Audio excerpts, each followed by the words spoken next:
Alexander. Welcome to Super Talk Show. It's great to have you with us today. Hi. Hi, Heidi. Hey, everyone. Yeah. Hello, everyone.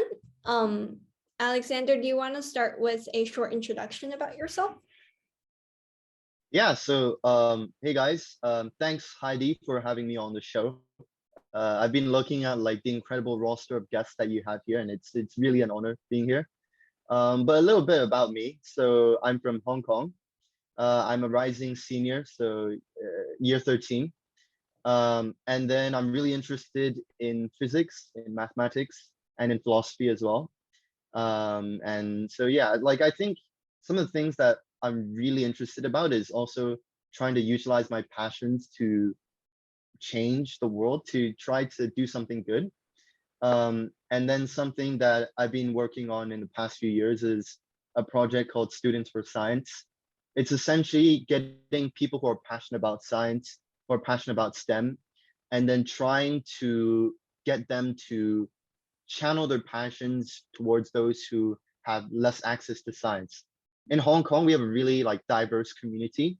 And of course, that comes with different income levels, different races and ethnicities. And a lot of the times we've been working with refugees, we've been working with low income communities to try to get them to find their passion in science. We provide them with equipment like these very simple experiments. We package them in kits, we deliver it to their doorstep, or we also host in-person lessons for them. And it's really great fun. Like I think as a student of science, it's really empowering to see my knowledge being able to affect others and being able to influence them in a positive way. And I think that's the core of why I study science. I think scientists, since the beginning of history, they've always challenged the status quo. They've always tried to innovate, like in the 1500s, right? Galileo, Copernicus, those people who discovered that, in fact, the sun was at the center of our solar system and not the earth. Back then, like everyone thought the earth was at the center of the solar system, like the church was pushing it. Everyone was trying to push for this opinion. But the scientists, they knew through these type of observations that the earth was at that the sun, sorry, was at the center of our solar system. And so from that, they started a scientific revolution. And what I'm trying to do is something similar. I think that nowadays people see science as this very complex, as this very untouchable subject. And it's especially, I think, inaccessible to those who are in lower incomes, to those who perhaps may flee from conflict, like the refugee community here in Hong Kong. And it's really unfortunate to see them in a state where they want to engage with science. They have this passion, but they just don't have the resources. And so I think as a scientist, I want to fulfill my role of changing the status quo. And if I can provide this education to these to people who don't have access to it, I think I've done my job as a scientist.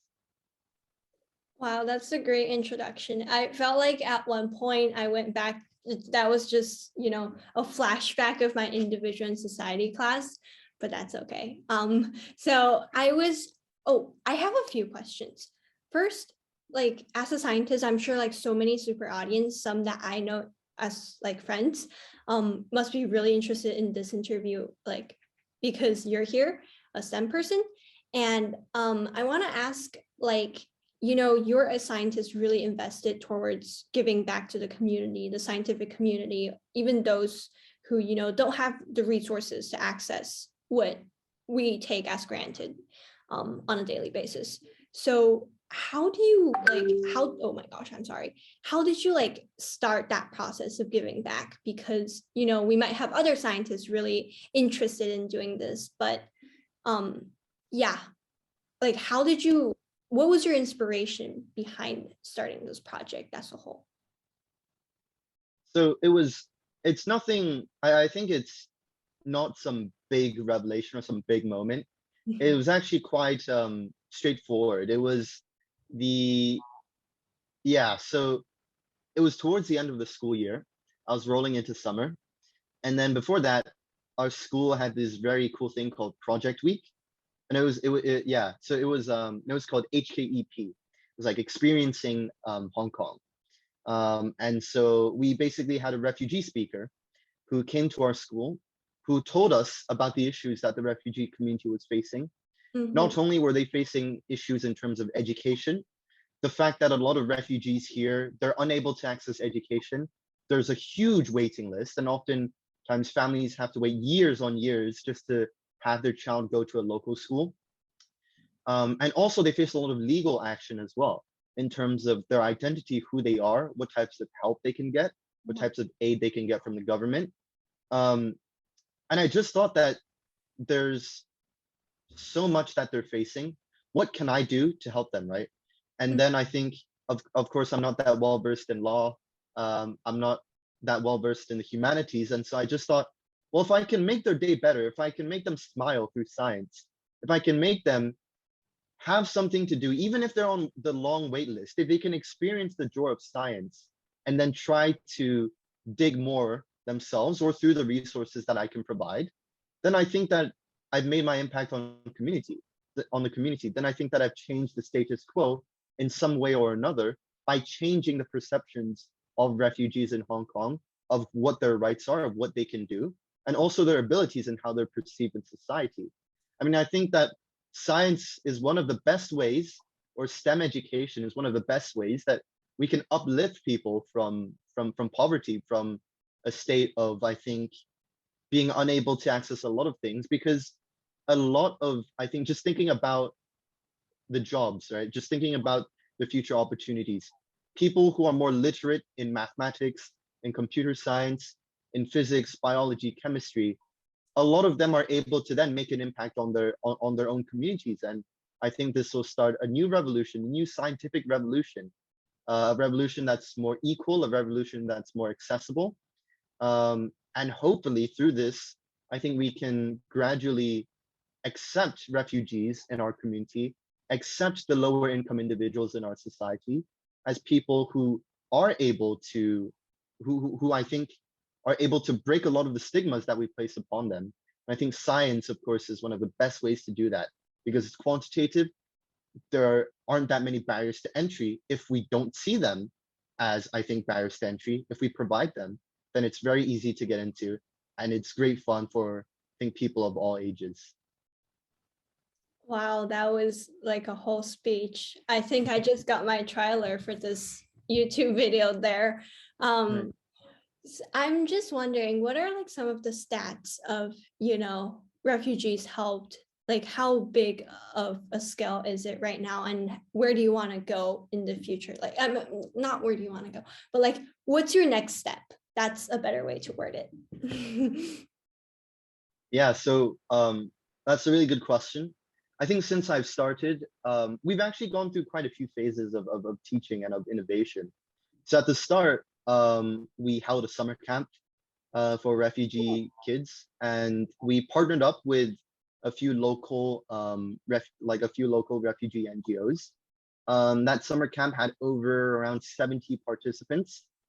We did quite a few experiments, like building rockets using baking soda and vinegar.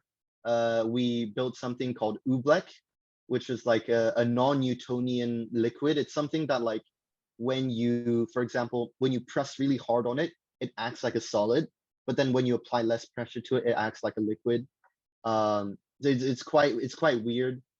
So that was when we first started. And then as we went into the school year, what we did was then we hosted weekly like in-person science lessons where we went to refugee centers. We brought our equipment with us and we provided them with experiments. Like, we didn't have a very strict curriculum. We just brought them experiments for them to do. And then with those experiments, we wanted them to have a hands-on experience, something that can really, I think, inspire them to pursue science in the future. And so we held experiments from October all the way to January, every week, 4 times a week. We partnered with different refugee organizations as well. And we also fundraised. We fundraised, I think, over 8,000 Hong Kong dollars. I'm not sure what currency that would translate into, but we did this through teaching science classes to students who would pay us for it. So basically like tutoring and then receiving funding for our tutoring. And then we also went that and we donated that to also help the refugee community as well to buy basic necessities. And so in the second phase, it was more interesting. And I think we were actually able to maximize our impact there because Hong Kong went through a huge wave of COVID around around February of this year. And like everything was locked down. The schools were locked down. That was, I think, the most challenging moment for the kids who had been attending our lessons because we couldn't teach them anymore. They were on Zoom lessons. A lot of their homes, they have very poor Wi-Fi. And so it was really a bad time for education. So we wanted to bridge this gap, right? We thought that simply holding lessons over Zoom, you didn't get the same experience of doing experiments hands-on, right? So what we did was that we designed science kits, which are like easy to do science experiments. We just essentially went to the supermarket, bulk bought a bunch of equipment that we could use, like sugar, like different types of paper plates, like vinegar, baking soda, all the types of like things that you would usually find in the kitchen or in your home. We bought these and we would think of experiments to do with them. And so we would package these science kits, send them out to the refugees. And so Wow. what they could do was that they could follow an instruction manual that we put and then do the experiments at home themselves.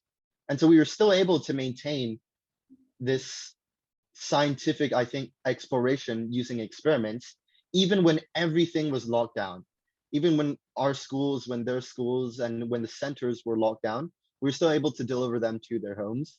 And to date, we've delivered 288 science kits to different refugee families across Hong Kong. And so we're planning to expand, like and yeah, so with regards to our next steps, it's really a lot of avenues for us. The COVID situation in Hong Kong has like lessened a lot.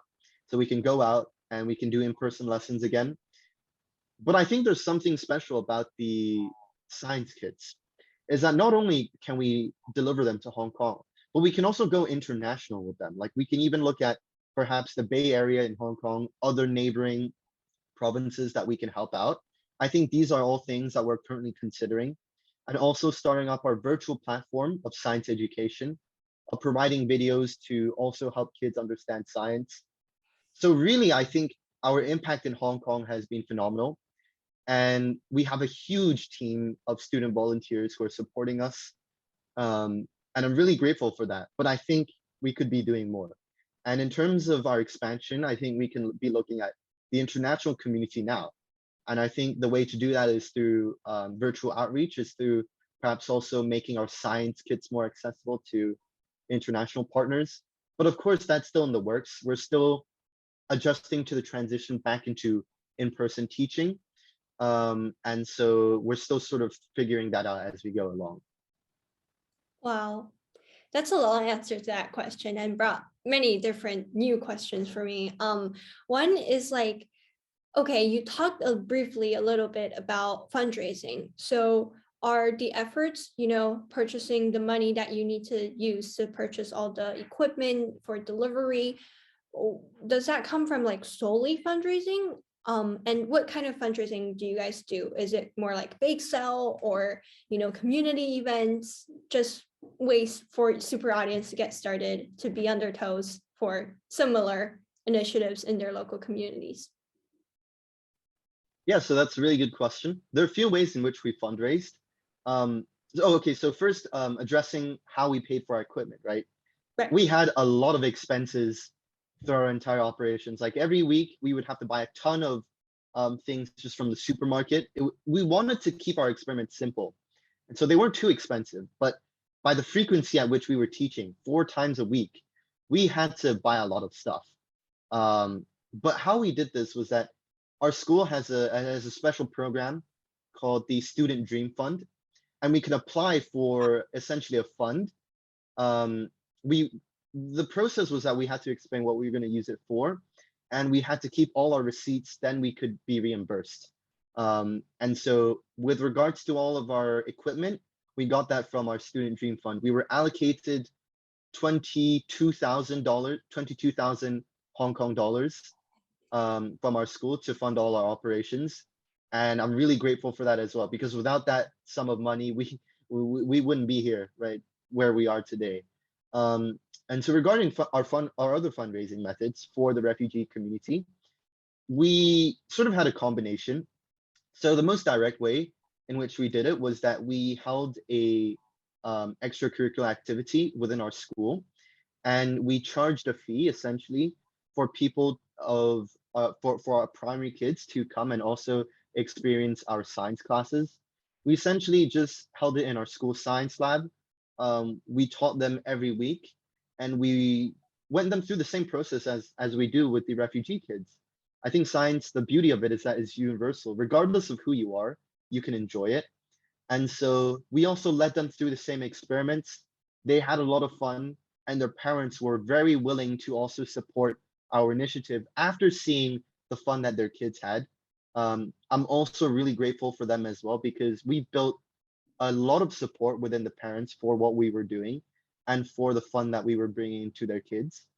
So a lot of them was from parents from teaching their kids science. They were able to support us financially. Um, and another part of that is involving the whole community. So at my school, we have a couple of other student-run organizations that help out refugees.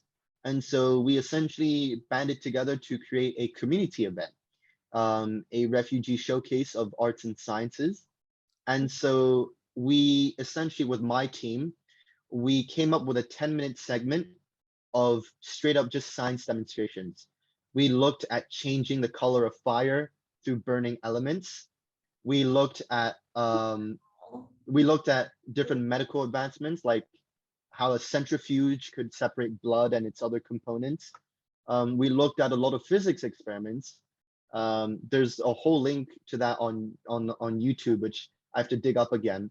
But it was 10 minutes of pure science demonstrations, coupled with some other like arts and also some music demonstrations from students from our school. We banded together, we did the entire performance, and I think we managed to raise 38,000 Hong Kong dollars for the refugee community through Wow. that one event itself. And so it was really, I think, it was phenomenal, the support that we got. The school was able to support us in providing us a venue to host our demonstrations and to host our performances. But even more, the donations that we got from the event, that was hugely phenomenal and hugely impactful to our initiative. And so that was the main ways of fundraising for us. But of course, there are a lot more methods that you can do. It's not limited to this. We're only, I think, limited by our scope of science. But generally speaking, I think if people are hoping to start something based on their interest, definitely like teaching people who you know, teaching perhaps your like different teaching lower years in exchange for donations towards your initiative. I think this is a very straightforward way. But of course, hosting big community events, I think that's a very impactful way as well, because it brings the community together. Like during our performance, we had our entire school community, parents, alumni, teachers, students, and also we had performances from the refugees themselves. We had a lot of musical performances. It was really uniting to see. But of course, a lot more planning goes into that. So of course, I think it's just about finding what fits the best for your initiative. And then I think moving forward with that. That sounds really cool. Like when you first talked about, hosting these huge events, I can only imagine how much planning, how much hours of like logistics figuring out, creating these experiments will take. So I don't want to put you on the spot, but how much hours do you think it takes to work on this project, let's say every week? Because I feel like it's a huge effort to gather and have your team of people helping, just all these things that you have to do on a weekly basis. How much hours does that translate to? Right. So with regards to that specific event, I would say that me and my team, we actually played a rather small role. All of the logistics that were planned and the time and hosting the other events, they were done by separate organizations. We're also helping refugees. And so for us specifically, though, science was different because it heavily required a bunch of logistics, including the fact that we had to order a bunch of materials. We had to actually rehearse it a bunch of times. In the end, we thought that it was best if we did it in a pre-recorded manner, because there was so much uncertainties with regards to if it would work or not, and some of the conditions that we were facing. So we pre-recorded it. Um, I think planning, ideating the experiments took mm, maybe 5 or 6 hours, just because we were going through different experiments. We were thinking about what was right, what wasn't.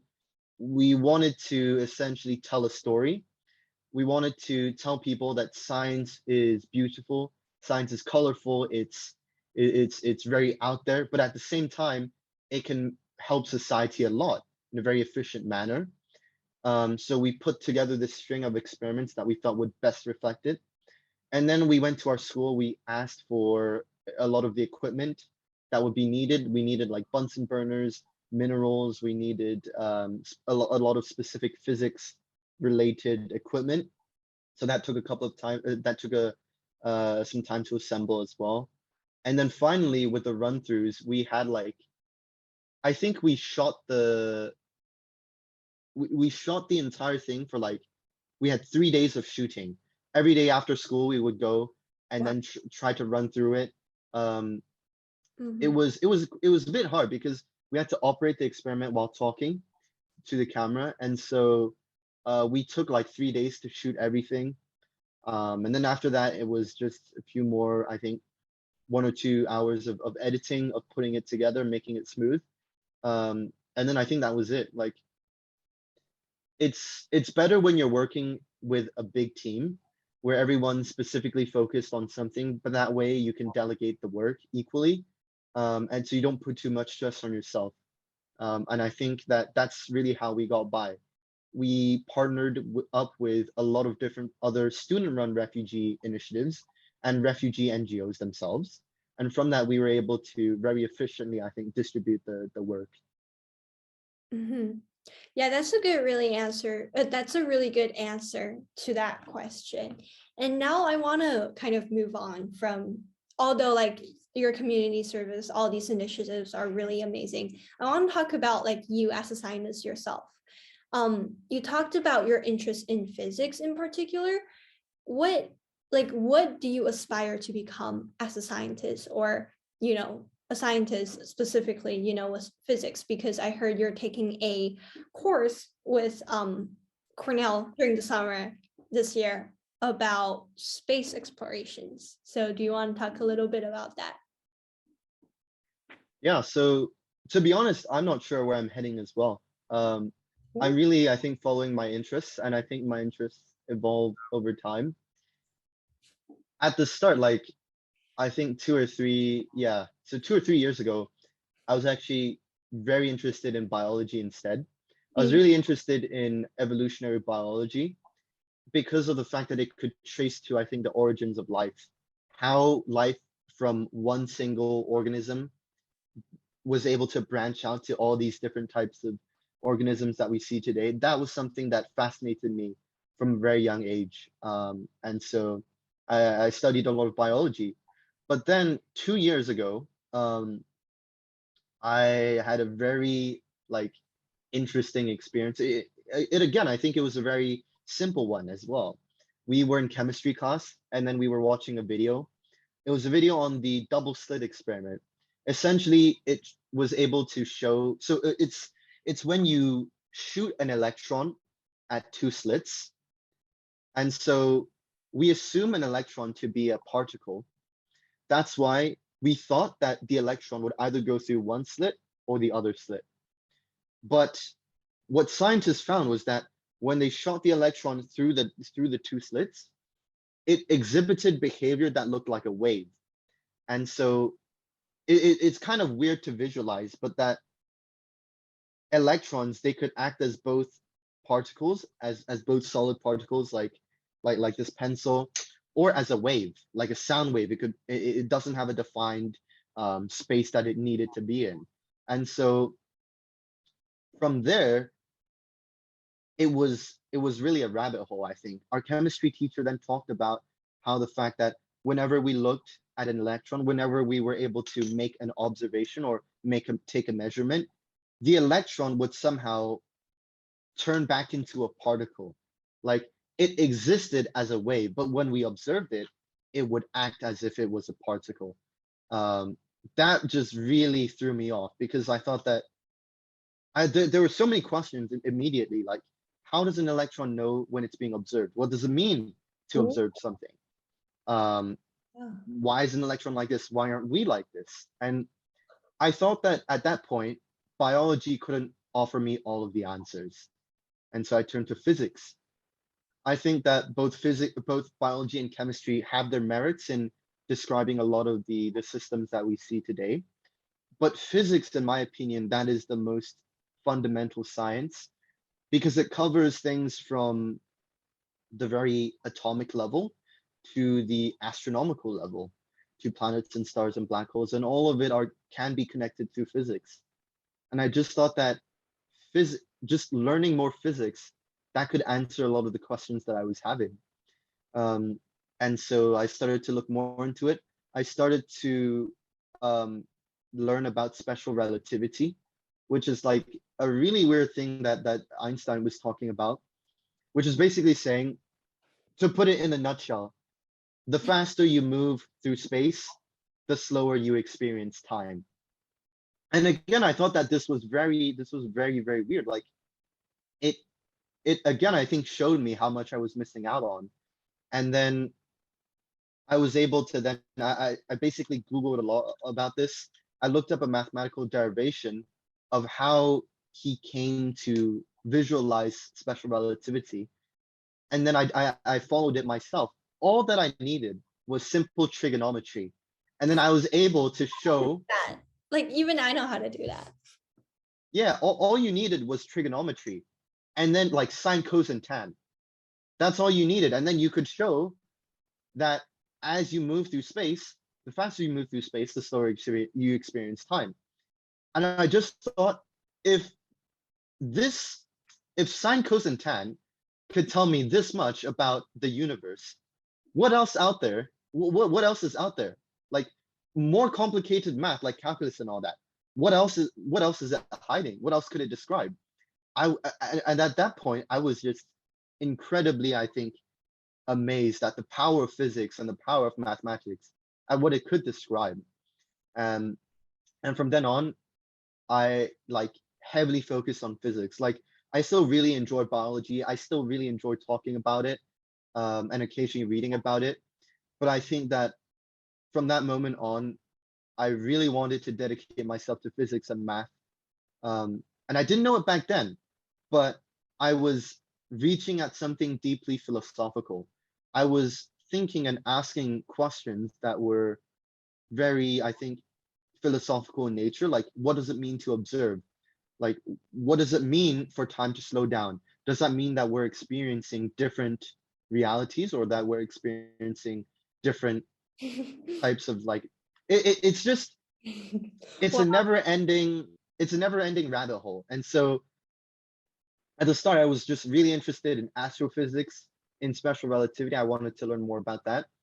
But then now I've gained a deeper understanding of, I think, philosophy and how philosophy connects with physics. I think both physics and philosophy, they try to describe something that is deeply fundamental about our universe, about our existence. With philosophy, you can often ask questions about what is the nature of. Like, with epistemology, you can ask, what is the nature of knowledge? With existentialism, you can ask, well, what is the nature of our existence?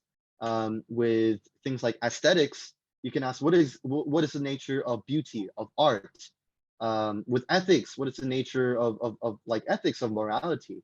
And with physics, it's broadly the same, right? What is the nature of light? That's optics and physics. What is the nature of motion? That's mechanics. And eventually, I think both of them lead to conclusions that deeply affect our understanding of the universe, of nature. And I think that in a lot of times, answer like things that are unanswerable in physics, you can provide explanations for in philosophy, and vice versa. Huge philosophical deadlocks in philosophy, you can bring in physics and you can answer these questions in philosophy.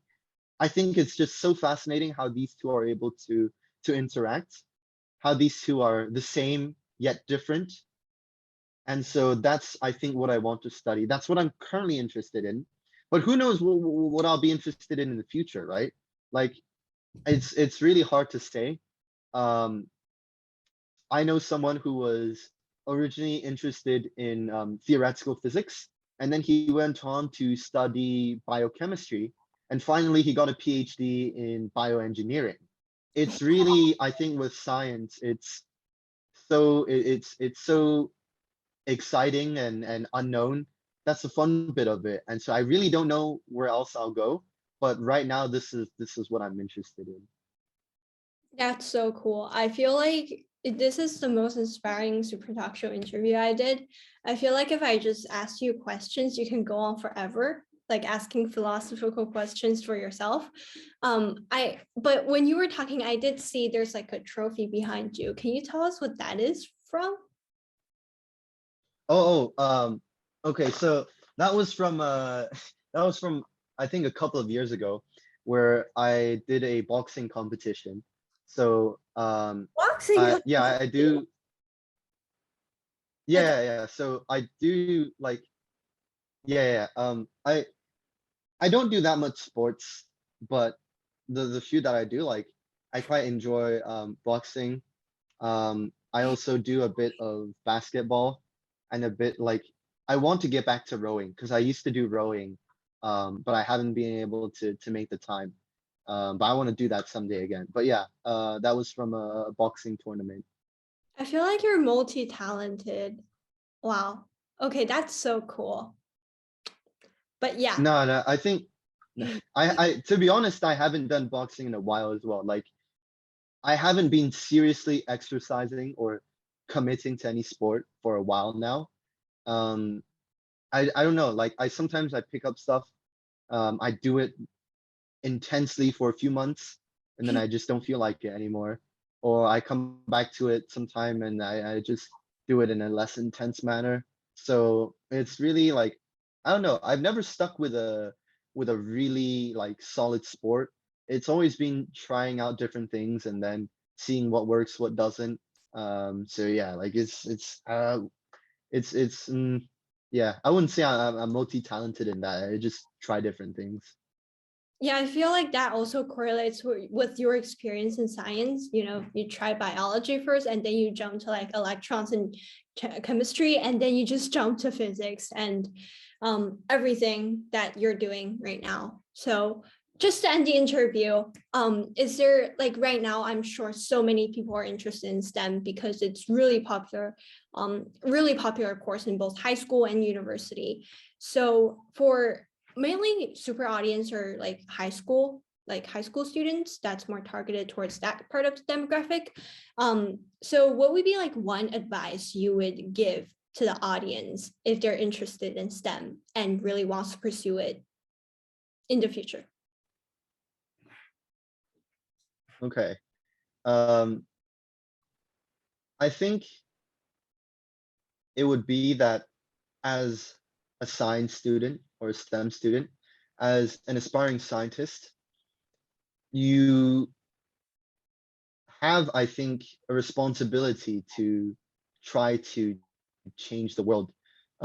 Scientists, as I said previously, they've always been trying to change the status quo, whether it be in our perceptions of reality or our perceptions of who is able to learn science and who can do science. I think these are all things that scientists have been trying to change, have been trying to break a lot of stigmas from. Um, and also, especially in academia, like, we're always seeing breakthroughs, we're always seeing scientists leading the charge against COVID or against any other type of emergency. And so I think, simply put, it's that as a scientist, don't forget that you have the ability to change the status quo. You have the skills and knowledge through science. Of course, it's not mutually exclusive with other subjects, but with science, you have quantitative skills to build things, to explain things, to teach things to other people that are incredibly influential, that are incredibly inspirational. And so just don't forget that. Always keep that at the back of your mind. I think people have this perception that scientists are very quiet. They always stick in their lab and don't like go out and do anything. But that's completely the opposite. We're always in the field. We're always working. We're always finding ways to change the world, to make the world a better place. And the skills of science will definitely give that to you. So my advice would just be, just go for it, and don't forget that you have the ability to change the world. That's a great ending to the entire interview. And honestly, I had a debate last week for my speech and debate tournament at school. And the prompt I got was, is the science better than the arts? And honestly, I should have used this interview as like my primary source, just to cite everything and paraphrase my arguments based on what you said. So I think definitely, yeah, I don't know why, but like throughout this interview, you have been really inspiring, and I kind of correlated you with Leonardo da Vinci for some reason. Like you can just go on forever with your philosophical questions and interest in physics, especially. So thank you so much, Alexander, for this interview. I'm sure it's so inspiring for all the super audience, and it really, I want to get my science notebook out today and start doing some physics stuff. So thank you for that. Yeah, thank you so much for having me. And again, I think I have huge respect for the arts as well. And I think arts as a medium is a really good way to like express certain things in society as well, and to change them as well. So really, I think it's up to you. It's up to what people are passionate about. Just use that, and then you can change your community. You can help out your community in a lot of different ways that people would have never thought possible. And just go with it. I think that that's something that I've learned throughout the years, and something that I hope people will also come to understand. Yeah. Thank you for that closing statement. Thank you, Alexander. Yeah, thank you so much. Bye. Bye.